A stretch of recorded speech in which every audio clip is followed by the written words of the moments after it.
Namaste students, I'm Dr. Aziz Mohammed Khan and today I'm going to discuss about the cytokines and their properties. तो पहले बात करते हैं cytokines. क्या होते हैं साइटोकाइंस? साइटोकाइंस कुछ केमिकल मॉलिक्यूल्स होते हैं हमारी बॉडी में जो सेल सिग्नलिंग में हेल्प करते हैं। हमारी बॉडी में बहुत सारी सेल्स होती हैं जो इम्यून सिस्टम के लिए रेस्पॉन्सिबल होती है, जैसे B cell, T cell, macrophages, neutrophils, basophils, eosinophils और मास्ट सेल्स। तो साइटोकाइन्स की क्या करती है कि इन सेल्स के बीच में जब कोई कम्युनिकेशन पहुंचाना होता है तो वो आपस में एक दूसरे से कम्युनिकेट तो कर नहीं पाती है, तो कुछ रिसेप्टर्स होते हैं। ठीक है, साइटोकाइन्स उन रिसेप्टर्स पे बाइंड होते हैं और वो कम्युनिकेशन जो मैसेज होता है वो कम्युनिकेट करती है एक सेल से दूसरी सेल में। ये काम होता है साइटोकाइन्स का। ठीक है, और सेल टू सेल कम्युनिकेशन का जो रोल है, इसलिए इसको साइटोकाइन्स कहते हैं। ठीक है, सेल से निकले हुए केमिकल मॉलिक्यूल्स को हम साइटोकाइन्स कहते हैं और इनको दूसरा नाम कीमोकाइन्स भी कहते हैं। ये लो मोलिकुलर वेट प्रोटीन होते हैं और इनमें से कुछ प्रोटीन ऐसे होते हैं जो ग्लाइकोप्रोटीन्स कहलाते हैं। प्रॉपर्टीज क्या है साइटोकाइन्स की? साइटोकाइन्स जीन सिग्नलिंग को ट्रिगर करते हैं और जीन एक्सप्रेशन करते हैं। जब एक सेल से निकलते हैं वो जीन एक्सप्रेशन करते हैं, जीन ट्रिगरिंग करते हैं, जैसे वो सेल एक्टिव हो जाती है और अपना काम करती है। जैसे टी सेल्स होती है, बी सेल्स होती है। ठीक है, और कुछ इंट्रासेलुलर सिग्नल्स होते हैं, जैसे कुछ रिसेप्टर्स होते हैं, उन रिसेप्टर पे जाके कुछ वो सिग्नल्स पहुंचाती है और वो एक सेल से दूसरी सेल की तरफ सिग्नल पहुंच जाते हैं। और उनके बीच में जो एफिनिटी होती है, रिसेप्टर के साथ में जो एफिनिटी होती है वो बहुत ज़्यादा स्ट्रांग होती है। मतलब जब इनको दोबारा से जब हटाया जाता है तो वो डिसोसिएट नहीं हो पाती इजीली। अब हम बात करते हैं कि साइटोकाइन्स की जो एक्शन होते हैं वो किस तरीके से होते हैं। जब एक सेल साइटोकाइन रिलीज करती है और उसी सेल के ऊपर वो जाके बाइंड हो जाते हैं तो उसको हम बोलते हैं ऑटोकाइन एक्शन। ठीक है, जब एक सेल इन साइटोकाइन को रिलीज करती है और दूसरे नियर बाय किसी सेल पे जाके ये साइटोकाइन रिलीज होते हैं कि उनके रिसेप्टर पे जाके अटैच होते हैं, तो उसको हम बोलते हैं पैराक्राइन सिग्नलिंग या पैराक्राइन एक्शन। और जब एक सेल साइटोकाइन रिलीज करती है और वो ब्लड सर्कुलेशन के अंदर कहीं दूर जाके लिम्फ नोड्स या कहीं भी जाके वो किसी दूसरी सेल पे जाके अटैच होते हैं, तो उसको हम बोलते हैं एंडोक्राइन एक्शन।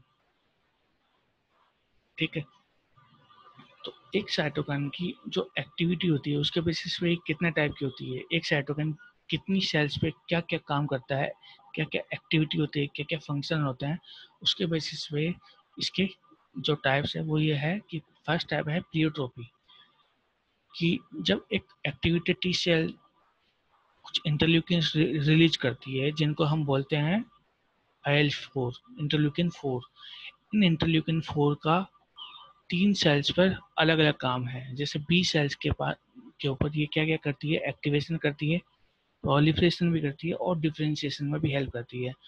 थाइमोसाइट में का ये प्रोलिफरेशन करती है और मास्ट सेल्स का प्रोलिफरेशन करती है, मतलब उनका डिवीजन करती है। तो साइटोकाइन तो एक ही है, लेकिन काम क्या क्या कर रहा है, 3 सेल पे अलग अलग काम कर रहा है। तो इस एक्शन को हम बोलते हैं प्लियोट्रोपी। रिडंडेंसी, जब 3 तरह के साइटोकाइन जैसे IL-2, IL-4, IL-5, जैसे ये 3 साइटोकाइन है, वो अगर 20 सेल पे जा रहे हैं तो एक ही काम कर रहे हैं, प्रोलिफरेशन का। तो जब 3 तरह के साइटोकाइन या 2, 3 कितने भी टाइप के साइटोकाइंस होते हैं उनका काम एक ही होता है, तो उसको हम बोलते हैं रिडंडेंसी। सिनर्जिज्म मीन्स जब एक साइटोकाइन कोई काम कर रहा है लेकिन उसका काम कोई तब तक पूरा नहीं होता जब तक कोई दूसरा साइटोकाइन इसमें आके हेल्प ना कर दे। और जब ये दोनों साइटोकाइन एक दूसरे से के साथ मिल जाते हैं तब एक पर्टिकुलर काम को इंड्यूस होता है, ठीक है। जैसे इंटरल्यूकिन 4 और इंटरल्यूकिन 5 होते हैं। अगर इंटरल्यूकिन 4 अकेला जाता तो ये बी सेल से आईजीई में कन्वर्जन नहीं हो पाता, ठीक है, इसका डिफरेंशिएशन नहीं हो पाता। लेकिन जब इंटरल्यूकिन 4 और 5 जब मिले, उससे जो सिग्नलिंग हुई, उससे बी सेल से डिफरेंशिएशन होके आईजीई जो एंटीबॉडी है उसका प्रोडक्शन होता है, ठीक है। तो दो साइटोकाइन मिलके एक काम कर रहे हैं, उसको हम बोलते हैं सिनर्जिज्म। एंटागोनिज्म, जब एक साइटोकाइन कोई काम करता है और दूसरा साइटोकाइन उसके काम को इनहिबिट कर देता है, उसको हम बोलते हैं एंटागोनिज्म, मतलब एंटी एक्टिविटी, उसके अगेंस्ट काम करता है। जैसे इंटरल्यूकिन 4 है, वो काम करता है आईजीई के क्लास स्विचिंग का। आईजीई बी सेल से प्लाज्मा सेल से आईजीई बनती है, तो इंटरल्यूकिन 4 ये काम करता है। लेकिन इंटरफेरोन गामा जो है वो जब आ जाता है और इसकी सरफेस पर अटैच हो जाता है, तब इंटरल्यूकिन 4 अपना काम नहीं करेगा और बी सेल से आईजीई नहीं बनेगा, बी सेल से आईजीई नहीं बन पाता है, तो ये एंटी इफेक्ट हो गया, तो इसको हम बोलते हैं एंटागोनिज्म। अब नोमेनक्लेचर जो है साइटोकाइन्स का, वो इस बेसिस पे होता है कि साइटोकाइन्स कहाँ कहाँ से ओरिजिनेट हुए हैं और क्या काम कर रहे हैं। जैसे इंटरल्यूकिन है, इंटरल्यूकिन्स जो है वो ल्यूकोसाइट से निकलते हैं और ये इंटरमीडिएट्स होते हैं, इसलिए इनको हम इंटरल्यूकिन्स कहते हैं, ठीक है। इंटरमीडिएट्स होते हैं इसलिए हम इनको इंटरल्यूकिन्स कहते हैं। लिम्फोकाइन्स वो होते हैं जो लिम्फोसाइट से प्रोड्यूस होते हैं, इसलिए हम इनको लिम्फोकाइन्स कहते हैं। मोनोकाइन्स वो होते हैं जो मोनोसाइट से निकलते हैं, इसलिए हम इनको मोनोकाइन्स कहते हैं। इंटरफेरॉन जो है, इंटरफेरॉन एंटीवायरल एक्टिविटी होती है, इसलिए इनको इंटरफेरॉन कहते हैं। कोलोनी स्टिमुलेटिव फैक्टर वो होते हैं जो ग्रोथ को सपोर्ट करते हैं, जो ब्लड सेल्स होती है उनको ग्रोथ को सपोर्ट करते हैं, इसलिए हम इनको कोलोनी स्टिमुलेटिंग फैक्टर्स कहते हैं।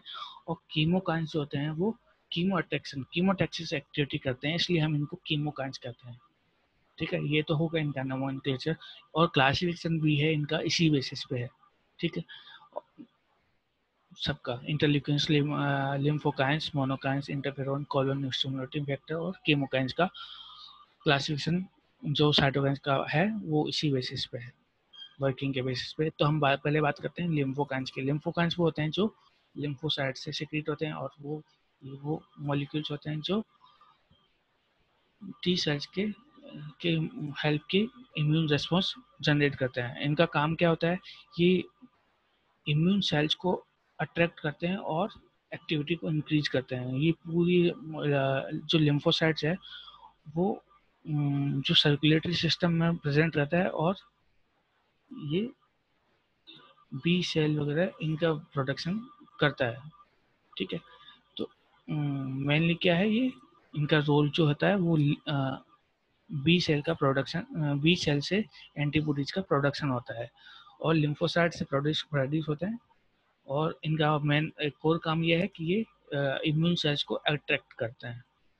नेक्स्ट है मोनोकाइंस। मोनोकाइंस वो होते हैं जो मोनोसाइट से बनते हैं। मोनोसाइट बाद में मैक्रोफेजेस में कन्वर्ट हो जाती है, तो इनको जो मैक्रोफेजेस है चाहे मोनोकाइंस से जो सिक्रिएट होते हैं उनको हम मोनोकाइंस कहते हैं, ठीक है। जैसे इंटरल्यूकिन 1 हो गए, ट्यूमोनाइक्रोस हो गए, इनको हम मोनोकाइंस कहते हैं। ये एक बड़ी क्लास है, बहुत मेजर क्लास है, क्योंकि जो मोनोसाइट और मैक्रोफेजेस जो होते हैं वो एंटीजन प्रेजेंटिंग सेल्स होते हैं, तो इनका जो सिक्रीशंस होता है वो बहुत ज़्यादा होता है, ठीक है। इनमें कई सारे मॉलिक्यूल्स होते हैं। अब हम बात करते हैं इंटरल्यूकिन्स की। इंटरल्यूकिन्स क्या होता है, कुछ इंटरमीडिएट्स होते हैं, एक सेल से दूसरी सेल्स के बीच में इंटरमीडिएट्स होते हैं। और एक बहुत सबसे बड़ी क्लास होती है साइटोकाइन्स की, जो बहुत सारे फंक्शंस करती है। इंटरल्यूकिन जो होते हैं, इंटरल्यूकिन 1 टू इंटरल्यूकिन 37 होते हैं, ठीक है।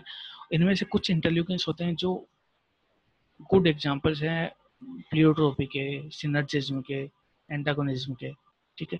एक इंटरल्यूकिन एक काम करता है, दो भी काम कर सकता है, तीन भी कर सकता है, या दो मिलके एक काम कर सकते हैं, और एक एक इंटरल्यूकिन दूसरे इंटरल्यूकिन के काम को इनहिबिट भी कर सकता है।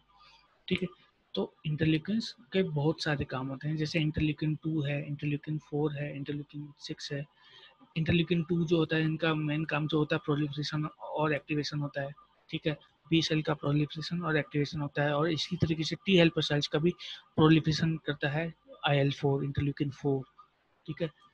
तो ये इंटरल्यूकिन्स के फंक्शन होते हैं, और इनके बहुत सारे एग्जांपल्स होते हैं, जैसे इंटरल्यूकिन 5, 7, 8, 9, 10, और इस तरीके से 37 इंटरल्यूकिन्स होते हैं, तो सबके अलग अलग काम होते हैं। जैसे ये इंटरल्यूकिन 10 है, इनका काम क्या होता है, इंटरल्यूकिन 12 को रोकना, ताकि वो फर्दर टी हेल्पर सेल्स को नहीं बनाए। टी हेल्पर सेल्स बनती जाएगी तो बहुत ज़्यादा इंटरल्यूकिन्स बनते जाएंगे।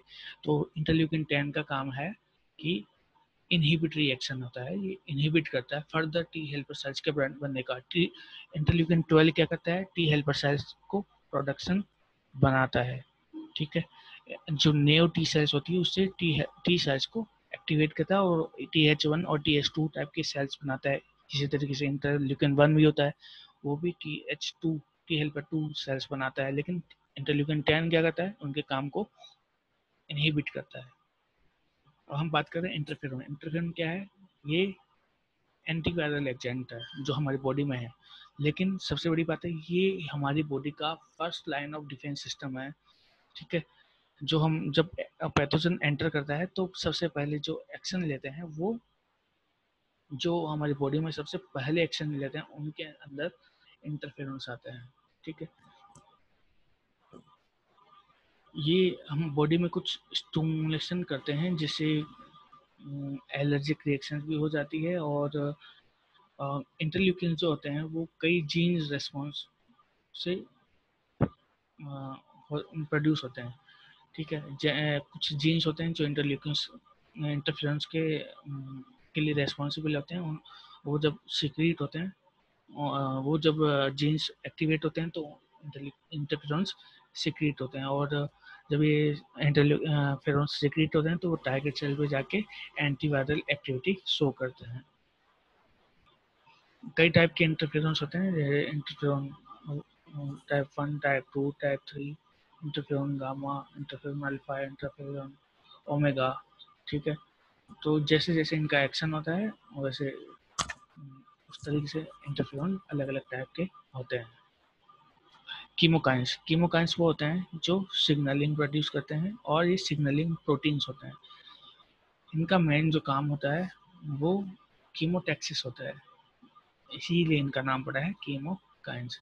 ये डायरेक्ट एक्शन करते हैं। जब कोई एंटीजन आता है तो कीमोकाइंस क्या होते हैं, ये किसी भी एंटीजन को डायरेक्ट किलिंग करते हैं कीमोटैक्सिक इफेक्ट की वजह से, इसलिए हम इनको बोलते हैं कीमोकाइंस। और ये भी कई क्लासिफिकेशन इनका जो है कई टाइप से होते हैं।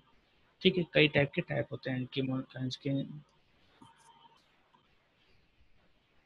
नेक्स्ट है colony stimulating factor. Colony stimulating factor का, जैसे अभी हमने बताया था, इनका यही काम होता है कि प्रोलिफरेशन में हेल्प करना। जब कोई एक सेल दूसरी सेल में कन्वर्ट होती है, उससे पहले वो प्रोलिफरेट करती है, डिवाइड होती है, बहुत ज़्यादा डिवाइड होती है। उसके बाद में प्रोलिफरेशन होने के बाद में वो क्या करती है, डिफ्रेंशिएट होती है एक सेल से दूसरी सेल से। तो ये डिफ्रेंशिएट किसको करवाते हैं, ब्लड सेल्स को। ठीक है।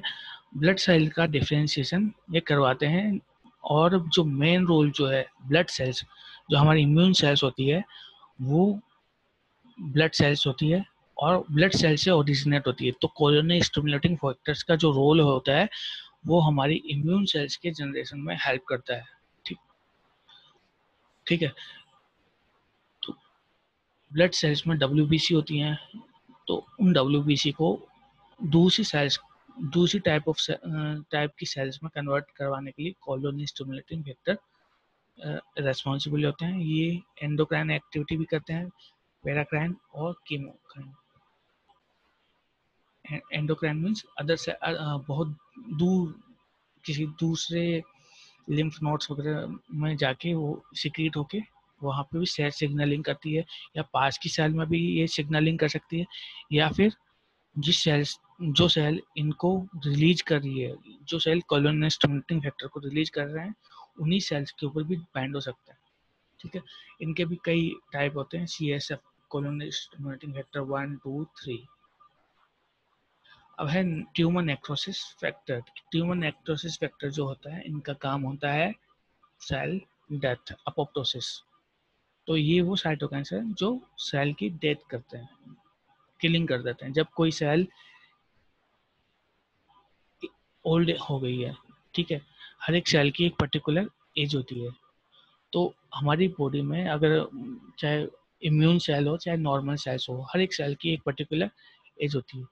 तो ट्यूमर नेक्रोसिस फैक्टर क्या करते हैं, जब एज हो जाती है किसी सेल की, जब वो ओल्ड हो जाती है, ठीक है, तब ये ट्यूमर नेक्रोसिस फैक्टर उस सेल का अपोप्टोसिस मतलब सेल डेथ करवाते हैं। तो ये सेल डेथ कौन करवाते हैं, इनके अंदर जो साइटोकाइंस प्रेजेंट है, ये जो साइटोकाइंस होते हैं वो सेल डेथ करवाते हैं, जिनको हम ट्यूमर नेक्रोसिस फैक्टर कहते हैं।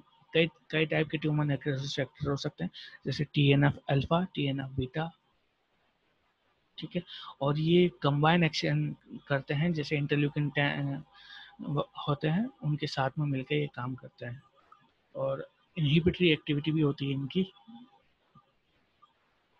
नेक्स्ट है टॉपिक है साइटोकाइन रिसेप्टर। साइटोकाइन रिसेप्टर जो होते हैं, किसी भी सेल की सरफेस के ऊपर कुछ रिसेप्टर प्रेजेंट होते हैं, जिनके ऊपर जाके साइटोकाइन बाइंड होते हैं। जैसे T सेल होता है, B सेल होते हैं, उनकी सरफेस पे कुछ रिसेप्टर होते हैं जिन पे साइटोकाइन जाके बाइंड होते हैं। तो फर्स्ट जो है ये पिक्चर, इसमें जो दिख रहे हैं साइटोकाइन रिसेप्टर, वो है cytokine receptor of immunoglobulin family. मतलब ये इम्यूनोग्लोबुलिन क्लास से बिलोंग करते हैं। इनकी जो स्ट्रक्चर है वो एंटीबॉडी की स्ट्रक्चर से सिमिलर, जैसे डाइसल्फाइड बॉन्ड एंटीबॉडी में होते हैं, वैसे ही इसी में भी प्रेजेंट रहते हैं। ये किस किस में होता है, इंटरल्यूकिन 1 में, कॉलोनी स्टिमुलेटिंग फैक्टर में होता है, इन सब में होते हैं ये इम्यूनोग्लोबुलिन रिसेप्टर्स। ठीक है, सेकंड जो है वो है class 1 cytokine super family. Class 1 cytokine super family में क्या होता है कि यहाँ पे दो चार डोमेन है। इन चार डोमेन में से ये दो डोमेन जो मेम्ब्रेन से दूर है, ठीक है, मेम्ब्रेन डिस्टल, ये दो डोमेन कंजर्व्ड होते हैं। मतलब इनकी सीक्वेंस में 16 रीजन प्रेजेंट रहता ही रहता है। तो इन रीजन्स को कहते हैं क्लास 1 साइटोकाइन रिसेप्टर फैमिली। ठीक है, ये किस किस में होता है, इंटरल्यूकिन 2, 3, 4, 5, 6, 7, 8, 9, 11, 12, इनके अंदर ये क्लास 1 साइटोकाइन रिसेप्टर प्रेजेंट रहता है। फिर है क्लास 2 साइटोकाइन रिसेप्टर। इसमें क्लास 1 की तरह भी एक कंजर्व सीक्वेंस रहती है, लेकिन यहाँ पे जो कंजर्व सीक्वेंस रहती है वो एक साइड में रहती है, एक साइड में, ऐसा नहीं कि डिस्टल पॉइंट पर। इसमें डिस्टल पॉइंट पे कंजर्व सीक्वेंस नहीं रहती, इसमें कंजर्व सीक्वेंस जो रहती है वो एक साइड में होती है। ठीक है, जैसे 16 रीजन प्रेजेंट है तो ये एक साइड में है। ठीक है, जो भी वेरिएशन होता है वो सेकंड पोर्शन में होता है। ठीक है, नेक्स्ट जो क्लास है वो है tumour necrosis vector receptor family. Tumour necrosis receptor family के अंदर जो रिसेप्टर फैमिली होते हैं वो एक के ऊपर एक कुछ बैंड होते हैं। ठीक है, ये कई टाइप के हो सकते हैं, C1, C2, C3, C4, और इनके आपस में कई सारे कॉम्बिनेशंस होते हैं। और ये किस में होते हैं, TNF alpha, TNF beta, CD10, इन ये जो ट्यूमर नेक्रोसिस फैक्टर होते हैं, ये जाके इन रिसेप्टर पे बाइंड होता है। नेक्स्ट है कीमोकाइन रिसेप्टर। कीमोकाइन रिसेप्टर सबसे अलग टाइप का रिसेप्टर फैमिली है। इसके अंदर कुल मिला के 7 ट्रांस मेम्ब्रेन प्रोटीन्स होते हैं, जैसे 1, 2, 3, 4, 5, 6 एंड 7। ये ट्रांस मेम्ब्रेन को क्रॉस करके ये ट्रांस मेम्ब्रेन प्रोटीन होते हैं जो जी प्रोटीन से कपल होते हैं। ठीक है, और इनका काम जो होता है वो कीमोटैक्सिक इफेक्ट प्रोड्यूस करना होता है। ठीक है, ये किस किस में होता है, इंटरल्यूकिन 8 में होता है। ठीक है, जो इंटरल्यूकिन 8, जो यहाँ पे इंटरल्यूकिन 8 नहीं था ना, तो वो इंटरल्यूकिन 8 जो होता है वो कीमोकाइन रिसेप्टर फैमिली से जाके बाइंड होता है। बाकी जो क्लास है इंटरल्यूकिन 2, 3, 4, 5, 6, 7, फिर 9, 11 और 12 वो receptor family class 1 receptor family होती है। और क्लास 10 है वो क्लास 2 फैमिली है।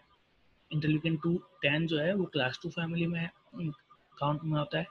और इंटरल्यूकिन 10 जो है वो कीमोकाइन रिसेप्टर फैमिली में काउंट होता है, जिसका काम होता है कीमोटैक्सिक एक्टिविटी। ठीक है। और ये किससे बाउंड होता है? जी प्रोटीन कपल्ड, ये जी प्रोटीन कपल्ड रिसेप्टर होता है, उन पे जाके ये इंटरल्यूकिन 8 बाइंड होता है। ठीक है। ये स्ट्रक्चर है जिसमें सारी रिसेप्टर फैमिलीज एक ही पिक्चर के अंदर प्रेजेंट है। Class 1, class 2 tumour necrosis factor, कीमोकाइन receptor family, और यहाँ पे ये रिसेप्टर फैमिली की ट्रांसमेम्ब्रेन प्रोटीन प्रेजेंट है। यहाँ पे फॉस्फोलिपिड लेयर वगैरह यहाँ पे प्रेजेंट है। सबसे अलग क्लास है। ठीक है। तो आज का लेक्चर यहीं कंप्लीट होता है।